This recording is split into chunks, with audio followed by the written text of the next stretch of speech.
अस्सलाम वालेकुम। आज का हमारा जो टॉपिक है वो है ऑसिलेटरी मोशन। ऑसिलेटरी मोशन को डिस्कस करने से पहले हम ये जानेंगे कि मोशन क्या है। फॉर एग्ज़ाम्पल एक कार है और पॉइंट ए से बी तक मूव होता है। इस आउटसाइड ऑब्ज़र्वर के लिहाज से ये कार जो है ये मोशन में है। अब हम ये जानेंगे कि मोशन, ट्रांसलेशन मोशन और पीरियाडिक मोशन में क्या फ़र्क है। ट्रांसलेशन मोशन क्या है? सादा लफ्ज़ों में अगर एक बॉडी जो है किसी सीधी पाथ के ऊपर मूव हो रही हो एक जगह से दूसरी जगह तक, तो इस किस्म के मोशन को हम ट्रांसलेशन मोशन कहते हैं। फॉर एग्ज़ाम्पल वही कार है जो पॉइंट ए से बी तक मूव होता है। कार की इस किस्म के मोशन को हम ट्रांसलेशन मोशन कहते हैं। अब इसकी किस्में जो है वो person motion, bicycle motion, car motion या ट्रेन मोशन है। सेकंड नंबर पे जो है वो है पीरियाडिक मोशन। पीरियाडिक मोशन क्या है? वही मोशन जिसमें एक बॉडी जो है अपना मोशन एक ख़ास वक्त के बाद अपना मोशन रिपीट कर रहा हो, तो इस किस्म के मोशन को हम पीरियाडिक मोशन कहते हैं। इसकी मिसालें हैं ऑसिलेटरी मोशन या वाइब्रेशन मोशन या सर्कुलर मोशन। इसकी मिसाल यूँ लीजिए, फॉर एग्ज़ाम्पल हमारे पास एक पेंडुलम है। ये इस पेंडुलम के बॉब है। इस पोजीशन को हम अनडिस्टर्ब पोजीशन या मीन पोजीशन या इक्विलिब्रियम पोजीशन कहते हैं, और इस पोजीशन को हम कहते हैं एक्सट्रीम पोजीशन। अगर मैं इस पेंडुलम को इस साइड पर डिस्प्लेस करूं तो ये इस मीन पोजीशन के अबाउट ऑसिलेशन करने लगता है। ये जो मोशन है ये ख़ास वक्फे के बाद रिपीट हो रहा होता है, लिहाजा इस किस्म के मोशन को हम पीरियाडिक मोशन कहते हैं। सर्कुलर मोशन में हमारे पास जो ज़मीन है ये सन के इर्द गिर्द रिवॉल्व करता है। ये जो रिवोल्यूशन है ये ख़ास टाइम बाद होता है, लिहाजा ये भी पीरियाडिक मोशन की एक किस्म है। अब हम आते हैं ऑसिलेटरी मोशन क्या है। ऑसिलेटरी मोशन जो है ये किसी बॉडी की मीन पोजीशन के about back and fourth motion को हम ऑसिलेटरी मोशन कहते हैं। फॉर एग्ज़ाम्पल वही पेंडुलम है, इसी पोजीशन को हम इक्विलिब्रियम पोजीशन कहते हैं, और इन दोनों पोजीशनों को हम एक्सट्रीम पोजीशन कहते हैं। अब अगर इस पेंडुलम को मैं इस साइड पर डिस्प्लेस करूं, ये इस मेन पोजीशन या इक्विलिब्रियम की पोजीशन के अबाउट ऑसिलेट करने लगता है, मतलब हरकत करने लगता है। अगर मैं इस साइड पे डिस्प्लेस करता हूँ तो इसके ऊपर एक फोर्स लगता है। इस फोर्स को हम रिस्टोरिंग फोर्स कहते हैं। इस रिस्टोरिंग फोर्स की वजह से ये मेन पोजीशन पे आता है, और इनर्शिया की वजह से ये मेन पोजीशन पे नहीं रुकता बल्कि इस साइड पर चला जाता है, और यूँ अपना मोशन जो है दोबारा रिपीट कर रहा होता है। इसी केस पे हमारे पास जो रिस्टोरिंग फोर्स है वो ग्रेविटेशनल फोर्स प्रोवाइड करता है।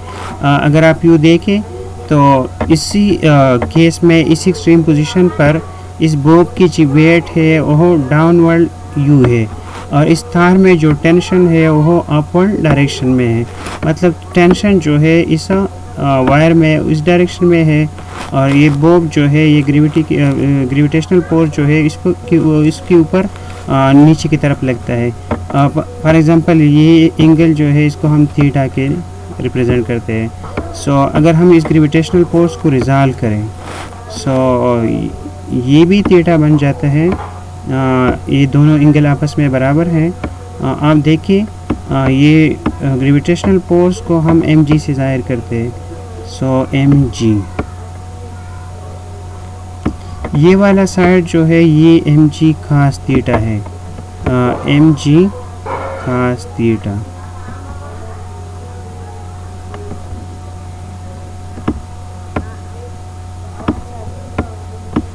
ये वाला साइड जो है ये mg साइन थीटा, मतलब ये साइड जो है ये mg साइन थीटा बन जाते हैं।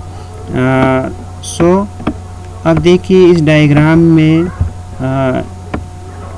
ये टेंशन जो है ये mg कास थीटा को बैलेंस करता है, या mg कास थीटा जो है ये टेंशन को बैलेंस करता है। लेकिन ये mg साइन थीटा जो है ये रिस्टोरिंग फोर्स प्रोवाइड करता है।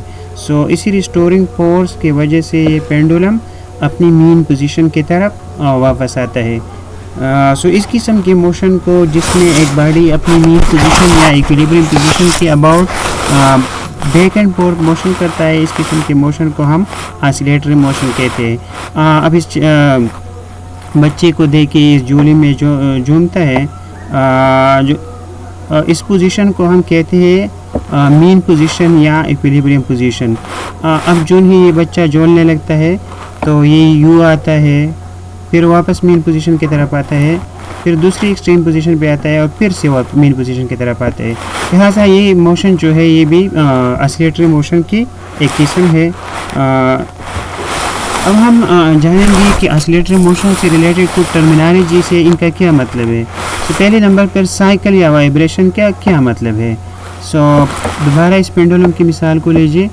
ये हमारे पास पेंडुलम है, इसको हम मीन पोजीशन या अनडिस्टर्ब पोजीशन या इक्विलिब्रियम पोजीशन कहते हैं, और ये दो जो है ये एक्सट्रीम पोजीशन है।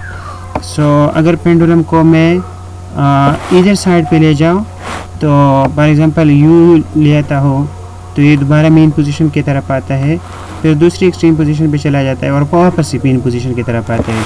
सो इस कंप्लीट राउंड ट्रिप को हम इस ऑसिलेटिंग बॉडी की साइकिल या वाइब्रेशन कहते हैं।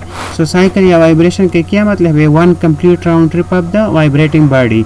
मतलब मेन पोजीशन से इधर एक इस साइड एक्सट्रीम पोजीशन पे, फिर से मेन पोजीशन पे, दूसरी एक्सट्रीम पोजीशन पे, वापस मेन पोजीशन पे। इस वाइब्रेटिंग बॉडी की इस कंप्लीट राउंड ट्रिप को हम साइकिल या वाइब्रेशन कहते हैं।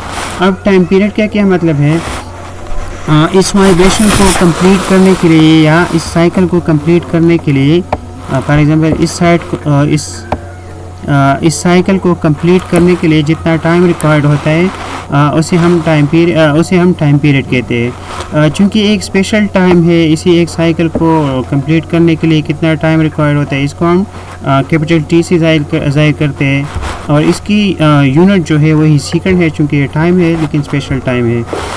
सो time period is nothing but time required to complete one vibration और वन साइकिल। फ्रीक्वेंसी का क्या मतलब है, यूनिट टाइम में एक वाइब्रेटर कितने ऑसिलेशन या वाइब्रेशन कंप्लीट करता है, इसको हम फ्रीक्वेंसी कहते हैं। So frequency is a number of vibration per unit time, और इसकी यूनिट जो है वो सेकंड इनवर्स है या हर्ट्ज है। अब हम जानेंगे कि फ्रीक्वेंसी और टाइम पीरियड में क्या रिलेशन है। सो टाइम पीरियड और फ्रीक्वेंसी जो है ये एक दूसरे की रेसिप्रोकल है। हमें पता है कि जब दो क्वांटिटीज़ एक दूसरे की रेसिप्रोकल हो तो उनके प्रोडक्ट से वन आता है। So frequency is vibration per second, time period is time to require to complete one vibration, इससे वन आता है। सो एफ इंटू टी हमारे पास बराबर है वन की। फ्रीक्वेंसी और टाइम पीरियड जो है इनके प्रोडक्ट से वन आता है। अब इससे टाइम पीरियड हमारे पास जो है वो वन ओवर एफ के बराबर आएगा, और फ्रीक्वेंसी जो है इसको अगर हम मालूम करना चाहे तो ये बराबर होगा F is equal to one divided by T. So इसकी यूनिट क्या होगी, दोबारा से बताता हूँ। टाइम पीरियड का यूनिट है सेकंड, सो फ्रीक्वेंसी का यूनिट होगा सेकंड इनवर्स, और इसको हम हर्ट्ज से भी लिख सकते हैं। सो फ्रीक्वेंसी की यूनिट है हर्ट्ज या सेकंड इनवर्स।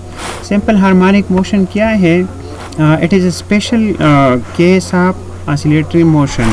मतलब ये ऑसिलेशन की स्पेशल किस्म है। डिफाइन किया जा सकता है is a motion in which the restoring force is directly proportional to the displacement of the body from its mean position. मतलब अगर कोई बॉडी मेन पोजीशन के about back and forth move हो रहा हो तो उसके ऊपर जो रिस्टोरिंग फोर्स लगता है वो रिस्टोरिंग फोर्स जो है मेन पोजीशन से जो डिस्प्लेसमेंट होता है उसके डायरेक्टली प्रोपोर्शनल होता है।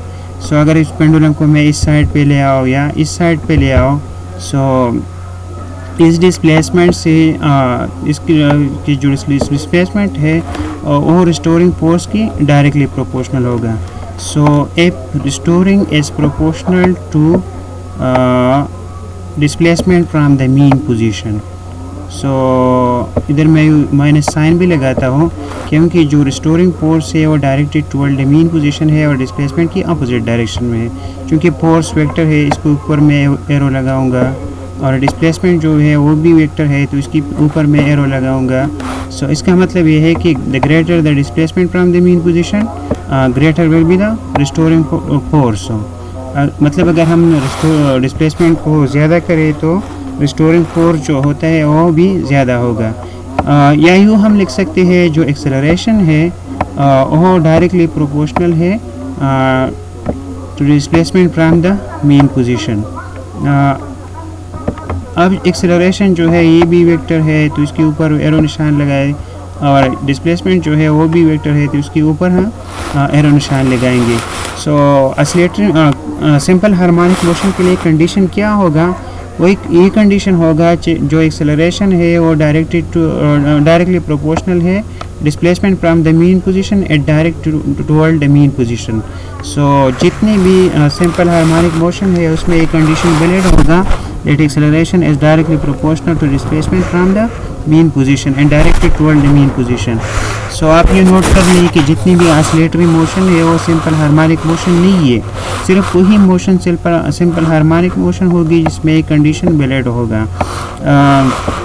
लेकिन जितनी भी सिंपल हार्मोनिक मोशन है वो ऑसिलेटरी मोशन है, लेकिन सारे oscillatory motion simple harmonic motion नहीं है। Thank you for watching.